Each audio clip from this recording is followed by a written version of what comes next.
kepada para ustaz yang ahli Jaya Sarjana Hukum. Tema kita pagi, materi ceramah kita pagi ini menyambut tahun baru 1 Muharram 1447 Hijriah. Waktu dan kami sediakan yaitu 30 menit. Mungkin ada Bapak Ibu jemaah yang ingin bertanya kepada Pak Ustaz. Pak Ustaz akan menjawabnya. Kepada Pak Ustaz kami persilakan.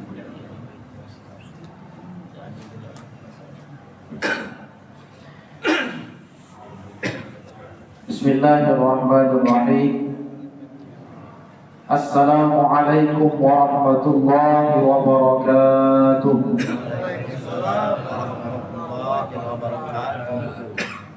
Alhamdulillahi rabbil alamin, alladzi hadana subulal salam wa afhamana bi syari'atil islam. أشهد أن لا إله إلا الله وحده لا شريك له ذو الجلال والإكرام وأشهد أن محمدا عبده ورسوله أفضل الأنام ومصباح الظلام.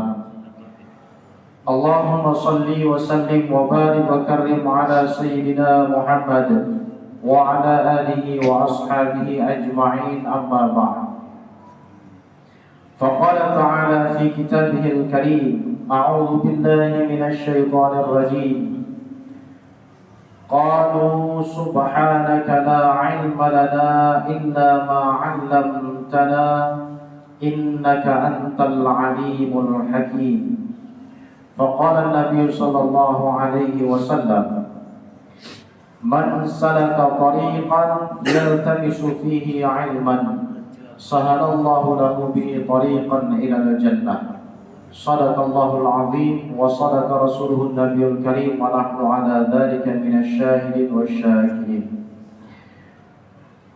Bapak Ibu jamaah salat subuh yang insyaallah semuanya dirahmati Allah Subhanahu wa taala. Para alim, ulama, tokoh agama, tokoh masyarakat, ketua yayasan, masjid, beserta pengurus-pengurus yang lainnya yang tidak bisa kami sebutkan satu persatu. Mudah-mudahan kita semuanya senantiasa dalam rahmat lindungan Allah Subhanahu wa taala. Amin ya rabbal alamin. Pertama, kita bersyukur kepada Allah Subhanahu wa taala atas semua nikmat yang Allah Subhanahu wa taala berikan kepada kita.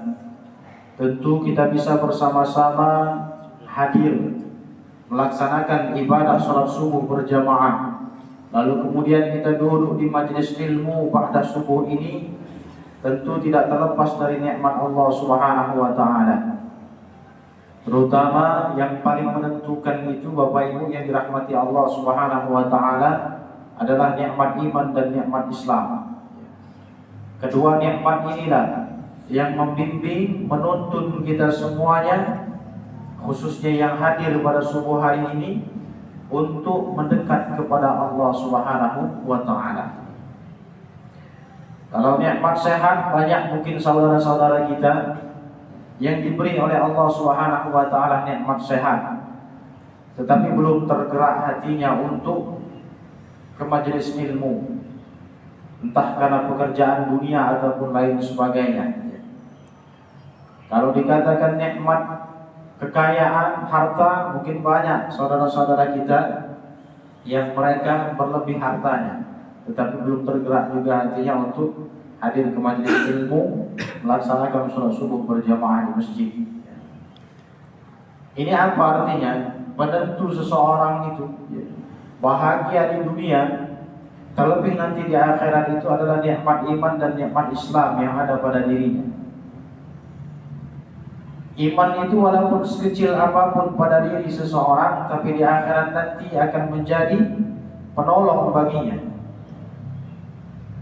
Dikatakan dalam sebuah hadis Rasulullah SAW, ketika nanti di akhirat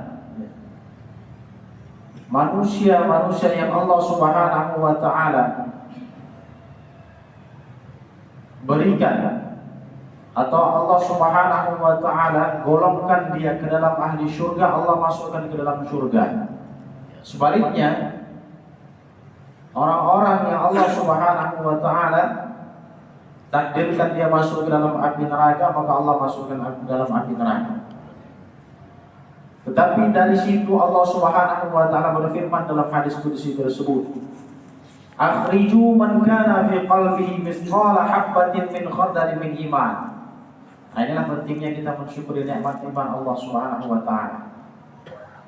Keluarkanlah, kata Allah Subhanahu wa ta'ala, hamba-hambaku yang berada di dalam neraka tersebut, yang mereka ada keimanan kepadaku, walaupun kecil imannya, walaupun sedikit imannya, walaupun hanya sebesar biji sawi imannya.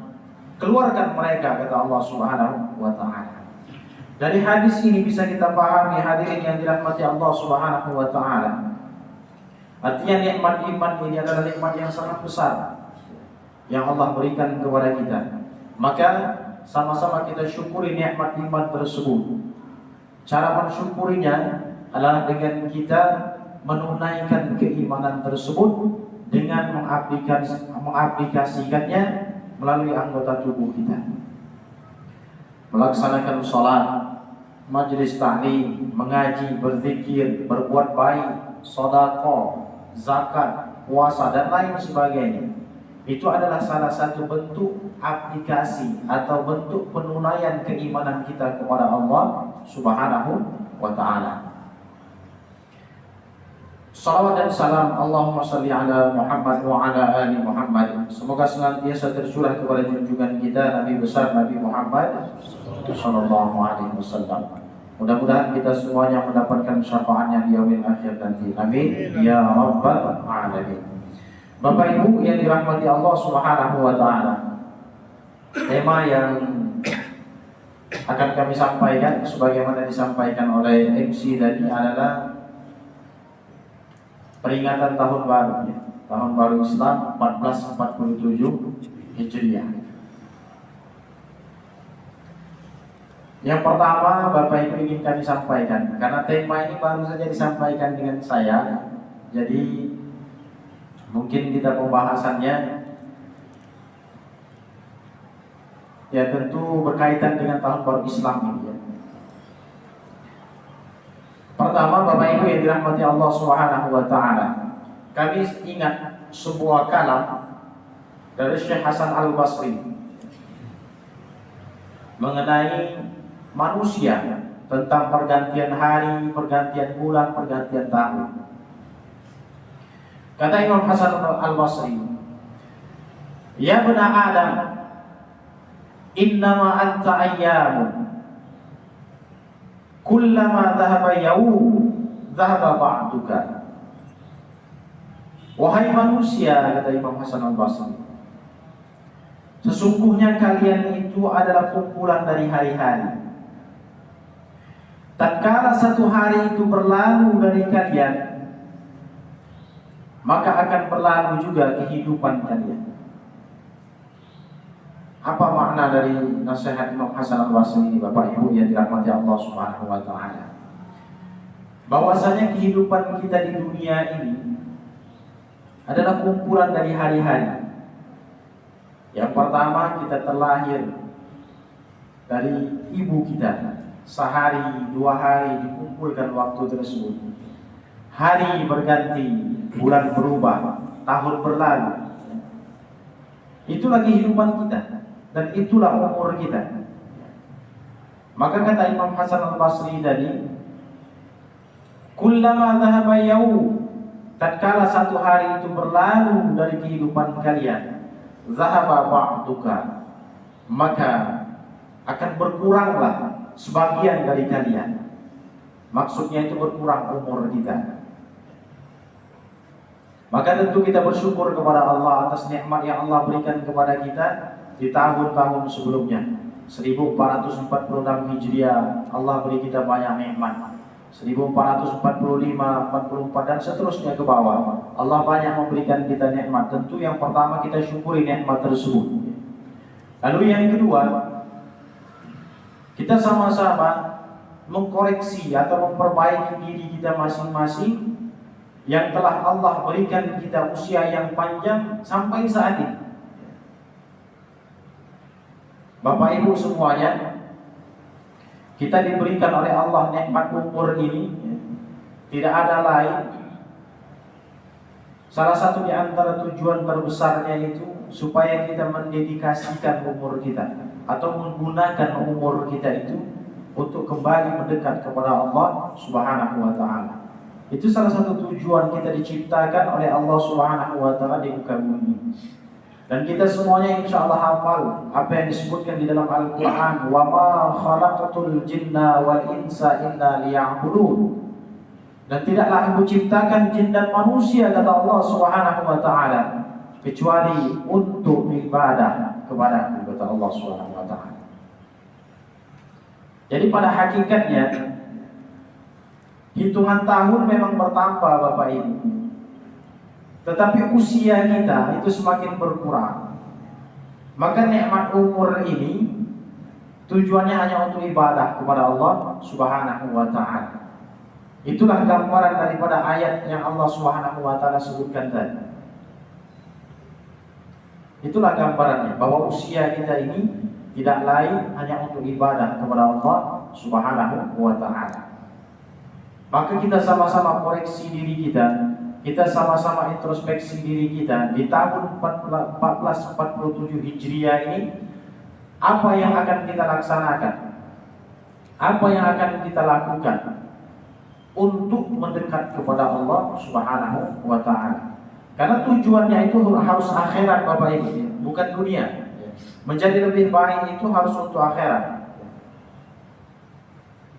Maka biasanya sering disampaikan oleh guru-guru kita, oleh kiai-kiai kita, ketika pergantian tahun, pergantian hari, pergantian bulan, guru-guru kita sering menyampaikan, khususnya ya peringatan tahun baru 1447 Hijriah itu, hendaklah kita itu sama-sama berhijrah. Memang kalau kita baca dalam sejarah itu, kalau kita korelasikan dengan hijrah baginda Rasulullah SAW, ya, memang kurang tepat. Karena hijrah Rasulullah SAW itu dilaksanakan pada bulan Safar, bukan bulan Muharram. Tetapi secara umum, ya, memang benar pengertian hijrah itu adalah berpindah. Tetapi tidak ada korelasinya dengan peringatan hijrah Rasulullah SAW dari Mekah ke Taif, dari Mekah sekarang menjadi Madinatul Munawwarah. Tidak ada korelasi ke situ. Tetapi secara garis besar, secara umum, hijrah itu berpindah. Maka ulama-ulama kontemporer saat ini menerjemahkan hijrah itu ya, dari keburukan kepada kebaikan, itu hijrah. Tetapi di zaman Rasulullah SAW yang dimaksudkan hijrah itu dari satu tempat ke tempat yang lainnya. Jadi dari satu tempat ke tempat yang lainnya, itu hijrah secara bahasa. Tetapi pelajarannya bagi kita saat ini, hijrah itu bisa dimaknai dari sesuatu yang buruk kepada sesuatu yang baik. Itu hijrah juga. Maka 1447 Hijriah ini kita harus sama-sama berhijrah. Berhijrah dari yang tidak baik kepada yang baik. Dari 1446 Hijriah mungkin kita malas untuk mendekat kepada Allah Subhanahu wa taala. Maka kita sama-sama berhijrah untuk menjadi lebih istiqamah mendekat kepada Allah Subhanahu wa taala. Maka hijrahnya itu harus tujuannya akhirat. Karena di dalam hadis Rasulullah SAW disebutkan, "Man kana hijratuhu ila Allah wa rasulih, wa hijratuhu ila Allah wa rasulih," kata Rasulullah. Barang siapa yang berhijrahnya itu karena Allah dan Rasulnya, artinya tujuannya itu akhirat, maka dia berhijrah untuk mencari ridho Allah dan untuk mencari ridho Rasulullah SAW. Tetapi sebaliknya, ketika hijrahnya itu hanya motivasi dunia, hanya motivasi karena wanita yang akan dia nikahi misalnya. Karena lanjutan hadis itu disebutkan, "Faman kana hijratuhu lid dunya yusibuha aw imra'atin yankihuha fa hijratuhu ila ma hajara ilaih. Barang siapa yang berniat hijrahnya bukan karena Allah tetapi karena dunia, dia menjadi lebih baik karena ingin tujuan dunia. Dia rajin melaksanakan sholat ke masjid, tujuannya hanya ingin disanjung oleh makhluk misalnya, ingin dipuji oleh tetangga bahwasanya dia orang yang abid, ahli ibadah. Dia rajin mengaji karena ingin disanjung oleh makhluk bahwasanya dia orang ahli Al-Quran, hebat di dalam membaca Al-Quran. Tetapi tujuannya bukan karena Allah Subhanahu wa ta'ala. Fa hijratuhu ila ma hajara ilaih. Maka tujuannya hijrah itu ia akan dia dapatkan sesuai dengan apa yang diniatkan. Jika niatnya ibadah ingin disanjung oleh makhluk, dia akan mendapatkan sanjungan oleh makhluk. Dia akan masyhur di tengah-tengah masyarakat. Mungkin dia akan dihormati di tengah-tengah masyarakat, tetapi di sisi Allah Subhanahu wa ta'ala tidak bernilai. Maka itu ada kalam ulama, ya. Kam min rijalin masyhurun 'indan nas. Betapa banyak manusia itu dipandang mulia oleh manusia. Betapa banyak manusia itu masyhur di tengah-tengah masyarakat. Betapa banyak manusia itu dimuliakan oleh manusia. Wala qimata 'indallah, tetapi dia tidak bernilai di sisi Allah Subhanahu wa ta'ala. Maka tujuan kita berhijrah dari tahun 1446 Hijriah ke 1447 Hijriah ini menjadi lebih baik hanya karena Allah Subhanahu wa ta'ala. Tujuannya harus demikian Bapak Ibu yang dirahmati Allah Subhanahu wa ta'ala. Kami tadi diberi waktu 30 menit Pak ya. Kami melihat jam tadi, kami mulainya jam 5.30 ya. Nah, sekarang sudah jam 6 kurang 10 menit. Artinya 10 menit lagi Bapak Ibu ya. Lebih dah po. Ya, lebih dah po. Ngajak dikit Bapak Ibu ya. Ya. Baik Bapak Ibu yang dirahmati Allah Subhanahu wa ta'ala. Ini yang pertama. Kita harus sama-sama berniat di tahun 1447 Hijriah ini menjadi lebih baik, bukan di pandangan manusia, tetapi di sisi Allah Subhanahu wa ta'ala. Kita memperbaiki sholat hanya untuk Allah Subhanahu wa ta'ala. Kita rajin ke majelis ilmu, tujuannya hanya untuk Allah Subhanahu wa ta'ala. Maka ini yang pertama yang harus kita niatkan bersama-sama. Lalu yang kedua, Bapak Ibu yang dirahmati Allah Subhanahu wa ta'ala, ketika kita diberi oleh Allah Subhanahu wa ta'ala usia yang panjang, maka ada salah satu hadis Rasulullah SAW. Ketika Rasulullah ditanya oleh salah seorang sahabat mengenai kriteria manusia terbaik, bukan terbaik di pandangan manusia, tetapi terbaik di sisi Allah Subhanahu wa ta'ala. Dan ini yang kita harus usahakan bersama. Ya Rasulullah, ayyun nasi khairan. Wahai Rasulullah, bagaimanakah kriteria manusia terbaik di sisi Allah Subhanahu wa ta'ala itu? Rasulullah menjawabnya, Bapak Ibu yang dirahmati Allah Subhanahu wa ta'ala, menyebutkan dengan usia, dengan umur. Kata Rasulullah SAW, man tala umuruhu wa hasuna amaluhu. Manusia terbaik di sisi Allah Subhanahu wa ta'ala itu adalah manusia yang diberikan usia yang panjang. Tetapi usia yang panjang, umur yang panjang ini dipergunakannya untuk mendekat, untuk lebih baik di sisi Allah Subhanahu wa ta'ala. Dipergunakan untuk ibadah.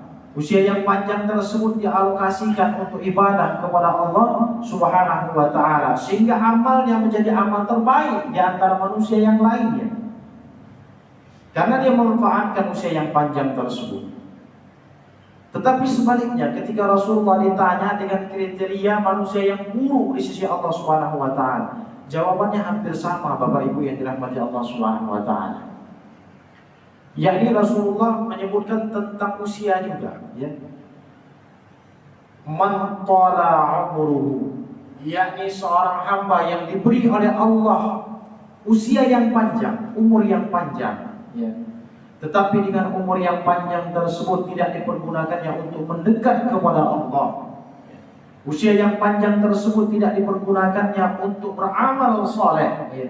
Sehingga wasa'a amaluhu, amalnya menjadi amal terburuk di antara manusia yang lainnya.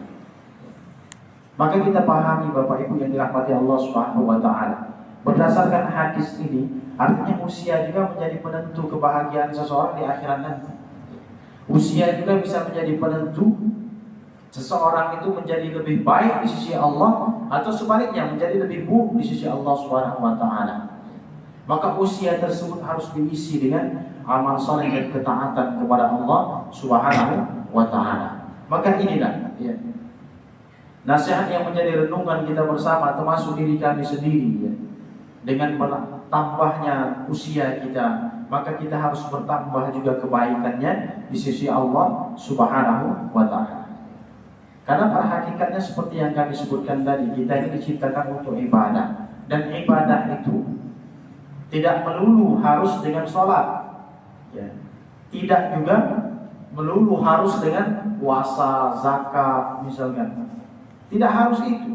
Tetapi kegiatan sehari-hari kita bisa bernilai ibadah, bisa bernilai pahala di sisi Allah Subhanahu wa ta'ala. Maka 24 jam itu Bapak Ibu yang dirahmati Allah Subhanahu wa ta'ala, semuanya memiliki peluang untuk ibadah. Walaupun mungkin kita beraktivitas dunia, mungkin kita berbisnis, mungkin kita berdagang, mungkin kita sebagai pengajar, mungkin juga kita sebagai petani, itu juga bisa bernilai ibadah di sisi Allah Subhanahu wa ta'ala. Maka mindset kita harus kita rubah. Kalau selama ini pemahaman kita ibadah itu hanya sholat, hanya mengaji, hanya berzikir, hanya berwirid misalkan, hanya infak, sedekah dan lain sebagainya, tidak ya. 24 jam waktu itu dengan segala aktivitas kita bisa memiliki nilai ibadah di sisi Allah Subhanahu wa ta'ala. Sebagai contoh, ada sebuah hadis Rasulullah SAW yang menyebutkan tentang bertani dan jual beli Bapak Ibu. Ketika Rasulullah ditanya, ya Rasulullah, ayyul kasabi atyab? Wahai Rasulullah, apakah perbuatan yang terbaik atau usaha yang terbaik? Nah, tentu kita pahami yang terbaik di sini bukan terbaik hanya di sisi kita, tetapi terbaik juga menurut baginda Rasulullah dan menurut Allah Subhanahu wa ta'ala. Apa usaha yang terbaik itu? Kalau usaha itu sudah dinilai baik oleh Rasulullah SAW, maka tentu di dalamnya ada nilai ibadah di sisi Allah Subhanahu wa ta'ala. Apa kata Rasulullah? Ya. Amalan rajuli biyadihi wa kullu bai'in mabrur. Itulah usaha terbaik. Kalau Rasulullah sudah menyebutkan, berarti di situ bukan hanya sekadar usaha dunia, tetapi ada muatan akhiratnya. Amalan rajuli biyadihi, seseorang yang berbuat dengan tangannya, yaitu bertani, kata para ulama. Wa kullu bai'in mabrurin, dan setiap jual beli yang mabrur, setiap jual beli yang tidak ada unsur tipu menipu di dalamnya. Maka itulah usaha terbaik itu. Mengapa demikian kata para ulama ya? Yang pertama, seorang petani itu ya, ketika dia melakukan pertaniannya, untuk mendapatkan hasil itu dia tawakal kepada Allah. Dia bertawakal kepada Allah Subhanahu wa ta'ala. Bismillahirrahmanirrahim. Dengan nama Allah aku bertawakal kepadamu ya Allah. Apa yang disemainya, apa yang ditanamnya, apa yang dipeliharanya dari pertanian itu murni ya, mengharapkan dari Allah Subhanahu wa ta'ala. Begitupun juga dengan jual beli yang mabrur ya. Dia lebih mengharapkan rezeki itu dari Allah Subhanahu wa ta'ala. Maka ini ada muatan nilai ibadahnya, berpahala di sisi Allah Subhanahu wa ta'ala.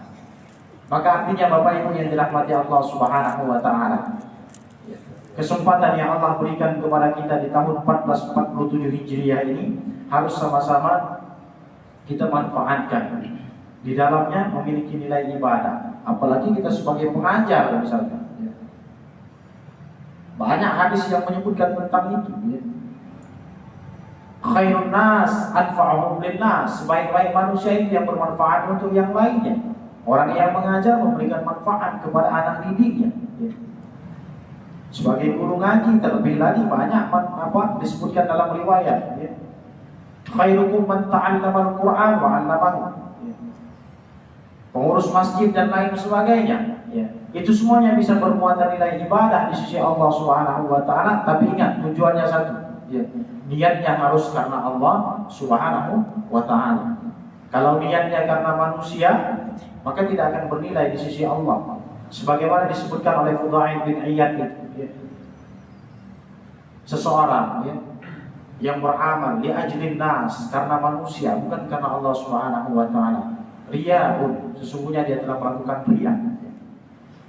Seorang yang beramal karena manusia, nah, dia melakukan riya. Karena sehakikatnya dia ingin dinilai oleh manusia saja. Di dalam hatinya tidak ada niatnya untuk mencari ridha Allah Subhanahu wa taala. Bapak Ibu yang dirahmati Allah Subhanahu wa taala. Terakhir, kami ingin mengingatkan kepada kita semua dan kami pribadi.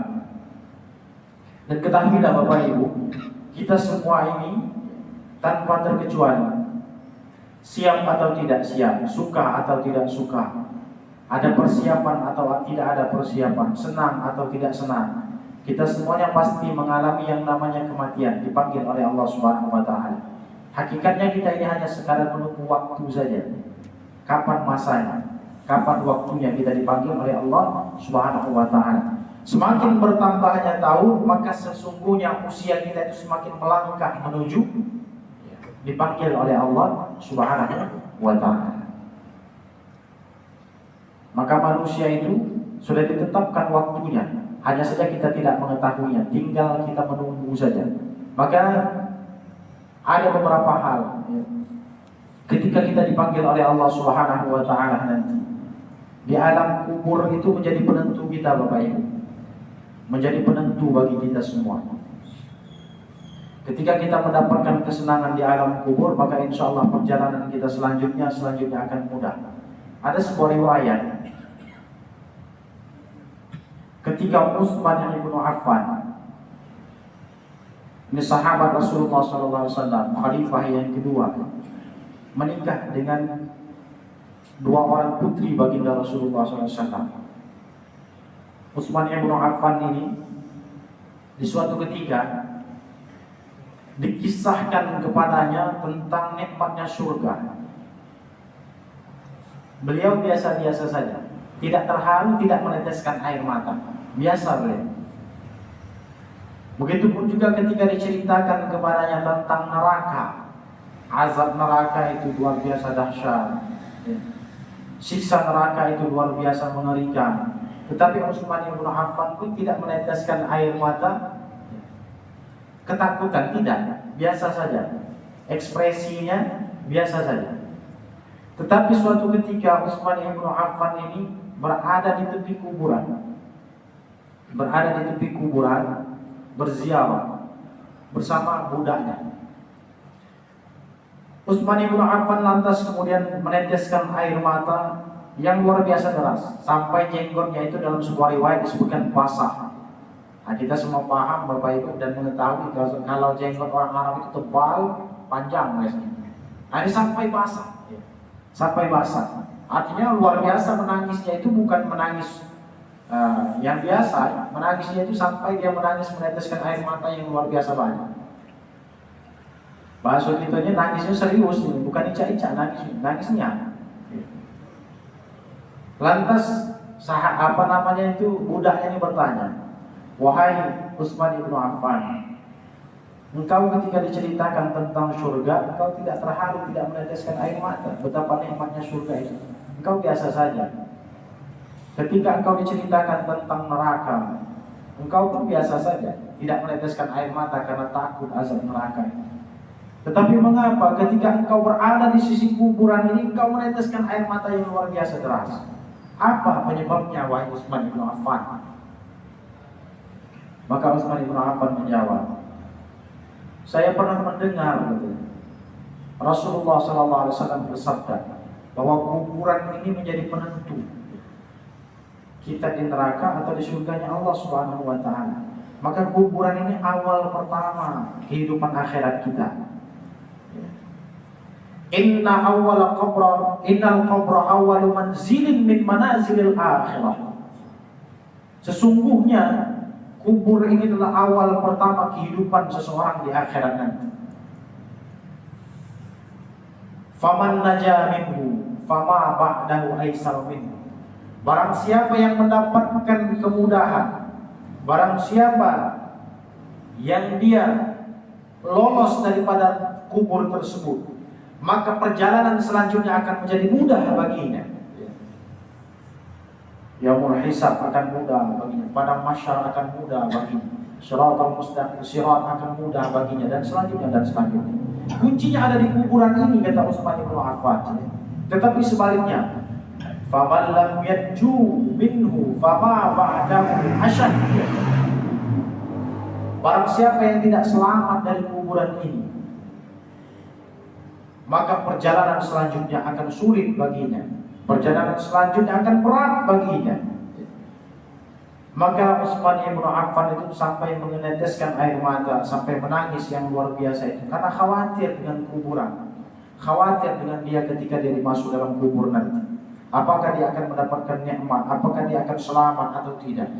Karena kuburan itu awal penentu seseorang apakah dia masuk surga ataupun na'udzubillah min dzalik, kita berlindung kepada Allah Subhanahu wa taala masuk ke dalam nerakanya Allah.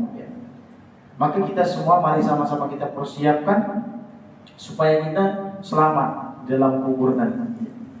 Selamat di dalam kubur nanti. Khususnya mohon maaf kepada orang tua kami yang dia sudah lanjut usianya sudah mencapai 40 lebih. Sebagaimana nasihat dari Ibrahim An-Nakhai, salah seorang ulama, salah seorang tabi'in yang dia menjadi perawi hadis. Ada beberapa hadis yang diriwayatkannya di dalam Sahih Bukhari tersebut. Beliau memberikan nasihatnya. Idza balagha ar-rajul 40 sana ala khuluqin. Apabila seseorang, katanya, yang diberi oleh Allah Subhanahu wa taala nikmat umur mencapai usia 40 tahun dan di atas kebiasaannya, dia sudah mencapai usia 40 tahun, di atas kebiasaannya tersebut, lam yataghayyaru anhu hatta yamut. Maka kebiasaannya itu tidak akan berubah sampai dia dipanggil oleh Allah Subhanahu wa taala. Kalau dia mencapai usia 40 tahun, dia belum biasa pergi ke masjid, maka sampai dia wafat, kata Ibrahim An-Nakhai, tidak akan biasa ke masjid. Kalau dia sudah mencapai usia 40 tahun, dia belum terbiasa membaca Al-Quran, maka sampai dia dipanggil oleh Allah Subhanahu wa taala, dia tidak akan terbiasa membaca Al-Quran. Tetapi sebaliknya, ketika dia mencapai usia 40 tahun, dia terbiasa melakukan keburukan, maka sampai dia dipanggil oleh Allah Subhanahu wa taala nanti berada dalam keburukan tersebut. Memang kalam Ibrahim An-Nakhai ini tidak mutlak, Bapak Ibu. Tidak mutlak. Banyak memang kita saksikan orang-orang yang dia sudah mencapai lebih usia 40 tahun barulah dia sadar dalam kebaikan, dia merubah keburukannya, dia merubah perbuatan yang tidak baiknya kepada perbuatan yang baik. Memang ada. Tetapi setidaknya kalam Ibrahim An-Nakhai ini menjadi renungan kita bersama, menjadi bahan pikir kita bersama, menjadi introspeksi dan muhasabah diri kita. Kalau kita saat ini sudah mencapai usia 40 tahun, mari bersama-sama bersiap-siap. Karena waktu kita mungkin tidak lama lagi untuk dipanggil oleh Allah Subhanahu wa taala. Mari bersama-sama Bapak Ibu yang dirahmati Allah Subhanahu wa taala, kami mengajak kepada diri kami pribadi dan kita semuanya, kita isi tahun-tahun selanjutnya dengan kebaikan, dengan amal soleh, dengan mendekat, dengan bertaubat kepada Allah Subhanahu wa taala, menangis terhadap dosa-dosa yang pernah kita lakukan. Maka ada sebuah kalam dari para ulama itu, surga itu nanti bisa jadi banyak diisi oleh ahli-ahli maksiat yang mereka menangisi dosa-dosa mereka selama mereka hidup di dunia. Artinya mereka bertaubat kembali kepada Allah Subhanahu wa taala. Bisa jadi dari surga itu banyak diisi oleh ahli-ahli maksiat, tetapi mereka bertaubat kepada Allah Subhanahu wa taala, banyak menangisi apa yang membuat dia jauh dari Allah Subhanahu wa taala terus. Maka kesempatan ada pada diri kita selama kita belum dipanggil oleh Allah untuk bertaubat, mengistighfari dosa-dosa yang pernah kita lakukan. Karena ketika kita sudah di akhirat nanti, sudah berada di liang kubur itu nanti, tidak ada lagi istilahnya untuk bertaubat, itu tidak ada. Karena di situ sudah menjadi apa namanya? Tempat pertanggungjawaban apa yang kita lakukan.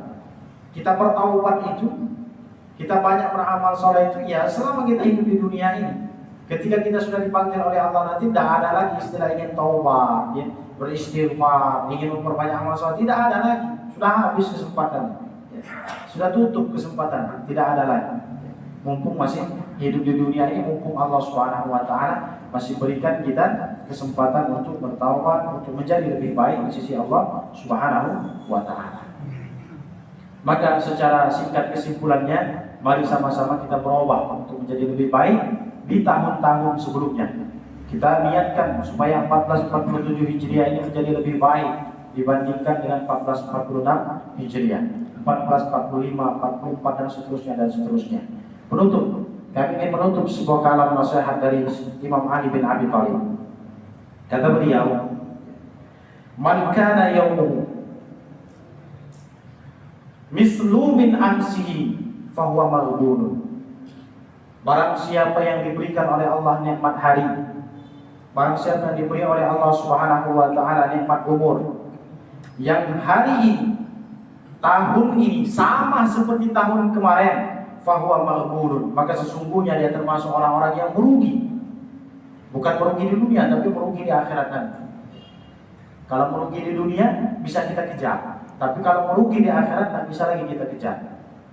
Merugi di dunia contohnya, kemarin kita sholat tahajudnya tertinggal, besok atau malam tadi bisa kita kejar, mungkin dengan 2 rakaat, 4 rakaat, 6 rakaat dan selanjutnya.